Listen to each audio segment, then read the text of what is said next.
अस्सलाम वालेकुम, कैसे हैं आप सब? उम्मीद है कि सब खैरियत से होंगे और मज़े में होंगे। मैं गई थी 1 वीक के लिए छुट्टियाँ वेकेशंस एंजॉय करने अपने ननिहाल फैसलाबाद। वहाँ हम लोग 1 वीक के लिए गए क्योंकि जो मेरे ट्यूशन्स वाले बच्चे हैं मैं उनकी वजह से कहीं पे भी नहीं जाती हूँ। वो एक रिस्पॉन्सिबिलिटी है मेरे सर पे। तो 1 साल हो गया था मुझे गए हुए, तो मैंने अम्मी से कहा कि यार हम लोग चलते हैं, थोड़ा एन्जॉय करके आते हैं। क्या पूरा साल घर पर ही रहें, अब थोड़ा-सा कहीं जाते हैं, मज़े करके आते हैं। हम लोग बहुत कम कहीं बाहर जाते हैं और ननिहाल तो मैं सबसे बहुत ज़्यादा कम गई हुई हूँ, साल में 1 दफ़ा इस तरह ही जाते हैं, इससे ज़्यादा नहीं जाते। और जी ये वहाँ पे नानी माँ ने बनवाई हुई थी अलसी की पिन्नियाँ। अलसी के आप लोगों को पता ही होंगे कि कितने ज़्यादा एडवांटेजेस होते हैं, इसको फ्लैक्स सीड भी कहते हैं। इसके बहुत फ़ायदे हैं, आपको न्यूट्रिएंट्स पूरे मिलते, तो बस इसका ये पता था न्यूट्रिएंट्स का कि इसमें बहुत सारे न्यूट्रिएंट्स होते हैं, वो पूरे हो जाते हैं। और भी मैंने इस पे सर्च किया था थोड़ा गूगल से, तो मुझे पता चला था ये कैंसर के रिस्क को रिड्यूस करता है, कम करता है, कोलेस्ट्रॉल को कंट्रोल करता है, ब्लड प्रेशर को कंट्रोल करता है, और भी इसमें बहुत सारे एडवांटेजेस हैं, अनगिनत हैं, इसके बहुत फ़ायदे हैं।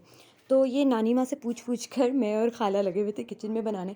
खाला कहती हैं कि मैं बना लेती हूँ बट मुझे इस तरह प्रॉपर नहीं पता है, मैं साथ हेल्प वगैरह करवा देती हूँ। तो उनको भी प्रॉपर रेसिपी नहीं बताती, लेकिन पूछ कर नानी माँ से हमने बना ली।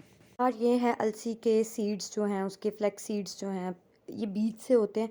इनको हमने 1 किलो ये लिए हैं, इनको हमने अच्छे से साफ़ कर लेना है।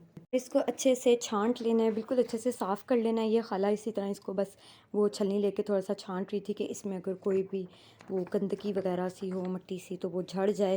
क्योंकि ना इसमें मिट्टी के ना वो छोटे-छोटे से जैसे कंकर नहीं होते मिट्टी के बने हुए, वो थे, तो वो कह रही थी कि इसी तरह वो झड़ जाएँगे। इतना ज़्यादा हमने इसको बहुत बारीकी से हमने साफ़ किया था, कोई घंटा लग गया था हमें इसको साफ़ करने में ही सिर्फ़। फिर इसके बाद ये जो 1 किलो अलसी थी, इसको आधा-आधा करके हमने अच्छे से भून लेना है। भुनना इस तरह, जब इसकी ना हल्की-हल्की सी मतलब कि आवाज़ सी आना शुरू हो जाए, इसमें तड़कने की आवाज़ आती है, तो जब वो आना शुरू हो जाए तो इसका मतलब है तेज़ी से तो ये भुन गई है और इसको निकाल लेना है। निकाल के इसको हमने ठंडा करके फिर इसको हमने ब्लेंड कर लेना है। जब मैं और खाला इसको भून रहे थे तो हमें समझ नहीं आ रही थी कि ये हो भी गई है या नहीं।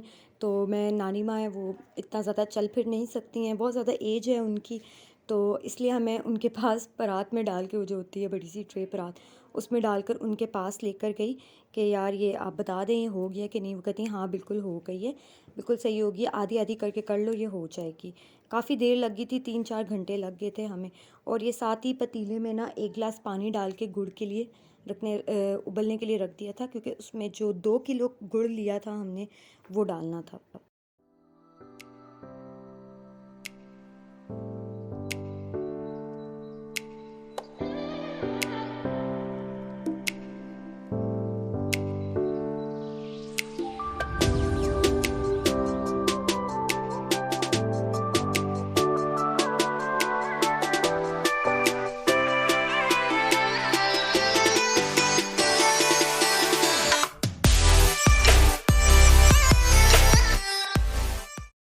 और गुड़ लेना है हमने 2 किलो, ये 1 डेढ़ ग्लास पानी है, ये बॉयल हो गया है।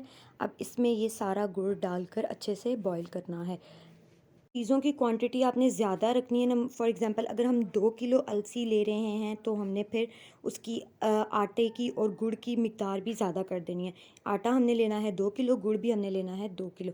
अगर हम 2 किलो वो अलसी लेंगे तो हम फिर 4 किलो आटा कर देंगे और 4 किलो ही गुड़ कर देंगे, क्योंकि सारा टेस्ट इन्हीं का होता है इसमें। और हमने तो ये 1 किलो लेकर वहीं से इसको बनाया था, और ये 1 किलो वाली ही ख़त्म नहीं होती। यहाँ आकर पिंडी वापस आकर अम्मी ने तो सबको घर में बाँटी है कि भई सबको मतलब कि थोड़ी-थोड़ी करके सबको दे दी। इतनी सारी पिन्नियाँ बन गई थी। वहाँ पर भी आधी छोड़ कर आए हैं, कितनी ज़्यादा हमने क्या करनी है। मैं पूरी प्रॉपर रेसिपी सीख कर आई हूँ कि कैसी बनती है, क्योंकि ये बहुत ही ज़्यादा मज़े की, बहुत सारे इसके फ़ायदे हैं। मतलब कि मर्द और औरत दोनों खा सकते हैं। और इसके बाद ये है जी मूँगफली। मूँगफली ये कच्ची ली थी, आधा किलो ली थी। आप लोग वो भुनी हुई भी ले सकते हैं। कोई और ड्राई फ्रूट, किशमिश, बादाम, अखरोट, जो भी, पिस्ते, आपको जो भी पसंद है ड्राई फ्रूट्स, बेशक आप मिक्स करके वो सब भी डाल सकते हैं। बड़े मज़े के लगते हैं, लेकिन मूँगफली का इसमें अपना ही टेस्ट होता है, वो सबसे ज़्यादा मज़े की लगती है। अगर यार पीछे आप लोगों को कुछ आवाज़ें सुनाई दे तो आज घर में ज़रा थोड़ी सी हलचल चली हुई है। तो इसलिए जुम्मे का दिन है, मैं इसको एक वीक बाद रिकॉर्ड कर रही हूँ। वहाँ पे मुझे टाइम ही नहीं मिलता था रिकॉर्ड करने का, इतना ज़्यादा शोर होता था बच्चों का। वो छोटे छोटे बच्चे, जब हम भी छोटे छोटे होते थे तो हम लोग भी मतलब कि बड़ा शोर शराबा करते थे। अब मैं वही चीज़ देख रही थी वहाँ पे, यार हम लोग भी बचपन में इसी तरह ऊपर नीचे अंदर बाहर भागते रहते थे। तो वो लोग भी इसी तरह मतलब कि शोर किया होता है। मुझे टाइम ही नहीं मिलता था कि मैं अपनी मतलब कि वीडियोस को अपलोड कर सकूं। कभी यहाँ जा रहे हैं, कभी वहाँ जा रहे हैं, कभी ये कर लो वो कर लो। और जी ये मूंगफली को हमने थोड़ा थोड़ा करके फिर इसके बाद भुन लेना है। एक साथ भुनेंगे तो वो सही से होती नहीं, इसलिए थोड़ी थोड़ी करके हम लोग भुन रहे थे। और ये साथ ही मैं गुड़ में चम्मच चला रही थी, मुझे खाला ने कहा था इसमें चलाओ। जो वो गुड़ की ढेलियाँ सी है बन रही हैं, गुठलियाँ सी हैं रह गई हैं, उनको मतलब कि दबा दो, वो अच्छे से घुल जाएं, उनको चम्मच चला दो। तो ये गुड़ भी हो चुका था अच्छे से। और इसके बाद हमने लेना है ये आटा, 2 किलो आटा लेना है। थोड़ा थोड़ा करके हम आटे को भी भून लेंगे, ब्राउन सा ये जब हो जाएगा ना तो ये भुन चुका होगा। थोड़ा थोड़ा करके आटा भी लेना है, क्योंकि अगर एकदम से करेंगे तो बहुत देर लगती है। हमने पहले यही किया था, ज़्यादा सारा कर दिया था तो बहुत टाइम लग रहा था, फिर थोड़ा थोड़ा लिया था। तरह का भुरभुरा सा आटा हो जाएगा तो उसको हमने ऐसे रख देना। देखिए किस तरह भाप सी निकल रही है उसमें से, बहुत ज़्यादा गर्म था तो ठंडा होने के लिए रख दिया था। और जो अलसी है वो भी इस तरह की हमने भुरभुरी सी ब्लेंड करनी, इतनी ज़्यादा ब्लेंड नहीं कर देनी, क्योंकि उसके थोड़े से सीड्स रहने देने हैं, क्योंकि वो जब मुँह में आते हैं ना तो वो बड़े मज़े के लगते हैं सीरियसली। और ये देखें ये बिल्कुल अच्छे से पीस ली है, सारी ब्लेंड कर ली है। मैंने थोड़ी थोड़ी करके की थी क्योंकि बहुत ज़्यादा टाइम लग रहा था, इतनी ज़्यादा थी, 3-4 घंटे तो यहीं पे लग गए हम लोग। बस अभी मामू के घर से आए थे और इस सब कामों में लग गए। और ये हमने इसके बाद सारा मटेरियल जो है उसको हमने इकट्ठा कर लेना है, मिक्स कर लेना है अच्छे से। अच्छा ये हमसे ना आटे की ना गुठलियाँ सी बन गई थी, इसको बाद में हमें हाथ से मतलब कि थोड़ा सा मसलना पड़ा था, ख़त्म करनी पड़ी थी। ये नहीं रहनी चाहिए भुनते हुए, ये रह गई थी हमसे, क्योंकि खाला कह रही वो फ़र्स्ट टाइम कर रही थी तो ख़ुद से, इसलिए उनको कोई आइडिया नहीं था इतना ज़्यादा। बनाई हुई हैं उन्होंने, बनते हुए देखी हैं, हेल्प वेल्प करवा देती हैं, बट ये गुठलियाँ बन गई थी तो वो ये कर रही थी। अभी भी आटा ही नहीं भुन रहा था, वो रहता था। तो जो मूंगफली थी उसको वो साफ़ करके अच्छे से उसका छिलका वगैरह उतार के वो जो मटेरियल मिक्स किया हुआ था उसमें वो मिक्स कर रही थी। थोड़ी थोड़ी करके हम चीज़ें मिक्स कर रहे थे। इसके बाद हमने लेना है सरसों का तेल। जो ऑयल है, तेल है, ये हमने 1 किलो लेना है, 1 लीटर। हमने ना पेड़ा एक छोटा सा लेके उसकी ऐसे रोटी बना के ना उसमें रख देनी है, उस ऑयल में गरम करके उस ऑयल को हमें फिर पता चल जाएगा कि वो ऑयल कितना गर्म है। जब ये रोटी पूरी भुरभुरी सी ब्राउन कलर की हो जाएगी, बिल्कुल पापड़ हो जाएगी ना, तब हमें पता चल जाएगा ये ऑयल बिल्कुल परफेक्ट गर्म हो चुका है। ये चेक करने का तरीका है, ये मुझे खाला ने बताया था। इसके बाद ये जो हमने गुड़ पकाया था, हमने उस ऑयल में गर्म होने के बाद डालना है। इस तरह छलनी रख के डालिएगा, क्योंकि गुड़ भी ना थोड़ा सा गंदा सा होता है, डस्ट होती है उसमें, काफ़ी थोड़ी सी थी गंदगी वगैरह।